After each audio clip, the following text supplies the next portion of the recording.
आप सभी छात्रों का एक बार फिर से स्वागत है Subhash study centre YouTube channel पर। और आज का यह वीडियो यदि आप कक्षा 9 के छात्र हैं, कक्षा 10 के छात्र हैं, कक्षा 11 के छात्र हैं अथवा कक्षा 12 के छात्र हैं और बोर्ड एग्जाम 2022 की तैयारी कर रहे हैं तो आप सभी के लिए यह वीडियो महत्वपूर्ण होने वाला है, क्योंकि इस वीडियो में हम आपको बताने वाले हैं आदिकाल के बारे में। आदिकाल की समय सीमा क्या थी और आदिकाल की प्रमुख प्रवृत्तियां या विशेषताएं कौन कौन सी थी। तो इस वीडियो को देखने के बाद आपको रटना नहीं पड़ेगा। तो चलिए स्टार्ट करते हैं। उससे पहले यदि आप चैनल पर नए हो तो चैनल को सब्सक्राइब जरूर कर लें और बेल आइकन को जरूर दबाएं ताकि आपको अगले वीडियो का नोटिफिकेशन प्राप्त हो सके। तो चलिए स्टार्ट करते हैं। आदिकाल की समय सीमा क्या थी? सन 743 ईस्वी से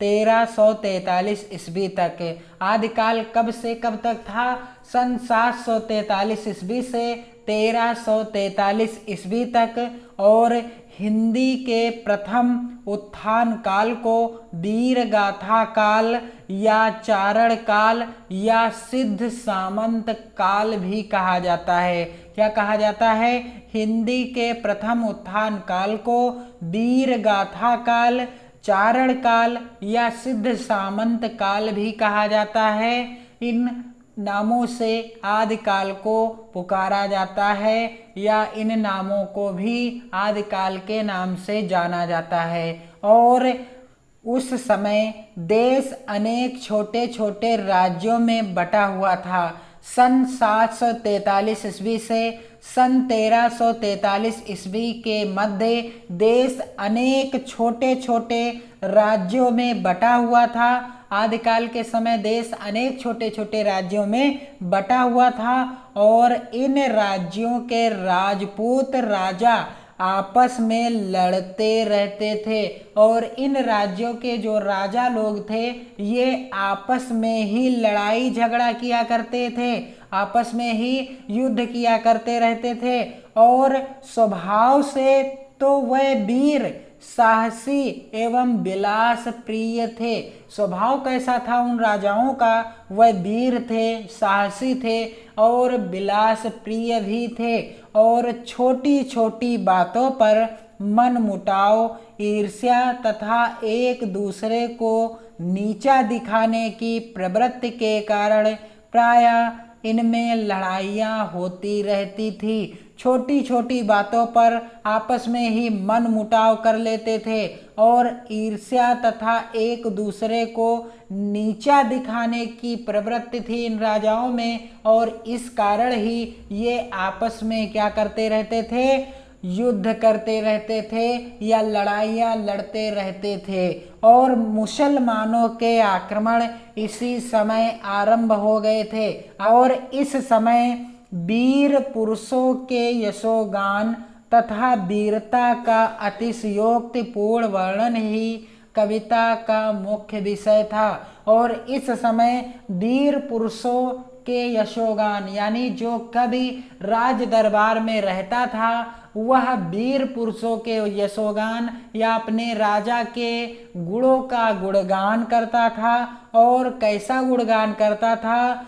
वह अतिशयोक्तिपूर्ण वर्णन करता था। अपनी कविताओं में बढ़ा चढ़ा कर वर्णन किया करता था। इसीलिए इस युग को वीर गाथा काल का नाम दिया गया। और इसीलिए आदिकाल को वीर गाथा काल का नाम दिया गया। क्यों? क्योंकि जो कवि थे इन्होंने अपनी रचनाओं में वीर पुरुषों की तथा उनकी वीरता के बारे में ही लिखा है या उनकी वीरता का यशोगान किया है। इसीलिए आदिकाल को वीर गाथा काल भी कहा जाता है। क्या कहा जाता है? वीर गाथा काल भी कहा जाता है। और आदिकाल को सिद्ध सामंत काल और चारण काल भी कहा जाता है। अब मैं आपको बताऊंगा कि आदिकाल की प्रमुख प्रवृत्तियां या विशेषताएं कौन कौन सी थी।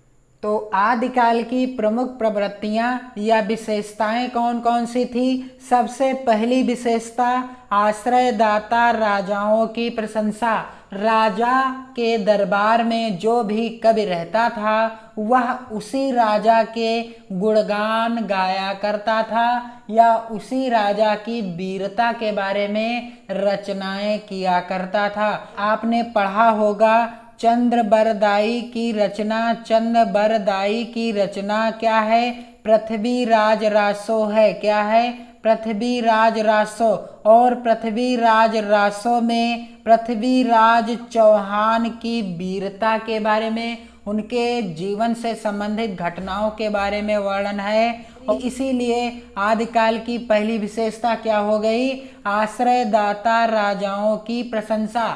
जिन राजाओं के दरबार में कवि रहता था उसी की वीरता का गुणगान करता था। दूसरी विशेषता क्या थी? सामूहिक राष्ट्रीयता की भावना का अभाव।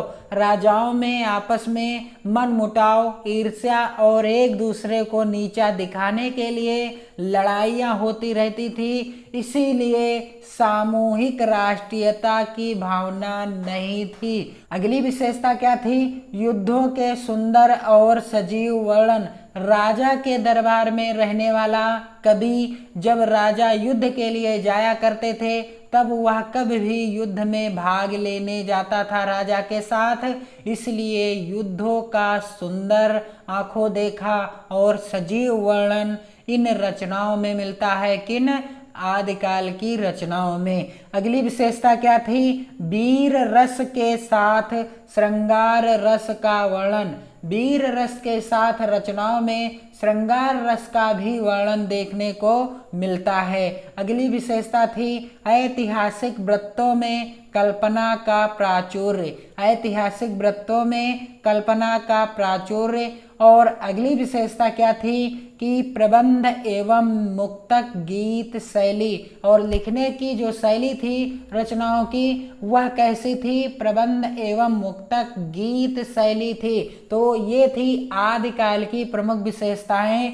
आश्रयदाता राजाओं की प्रशंसा, सामूहिक राष्ट्रीयता की भावना का अभाव, युद्धों के सुंदर और सजीव वर्णन और वीर रस के साथ श्रृंगार रस का वर्णन, ऐतिहासिक वृत्तों में कल्पना का प्राचुर्य और प्रबंध एवं मुक्तक गीत शैली। इन्हें आप अपनी नोटबुक में नोट कर लीजिए क्योंकि इनसे प्रश्न जरूर बनते हैं आपकी परीक्षाओं में। चैनल को सब्सक्राइब जरूर कर लें और वीडियो को अधिक से अधिक मित्रों में शेयर भी जरूर करें और लाइक व कमेंट जरूर करें। जय हिंद।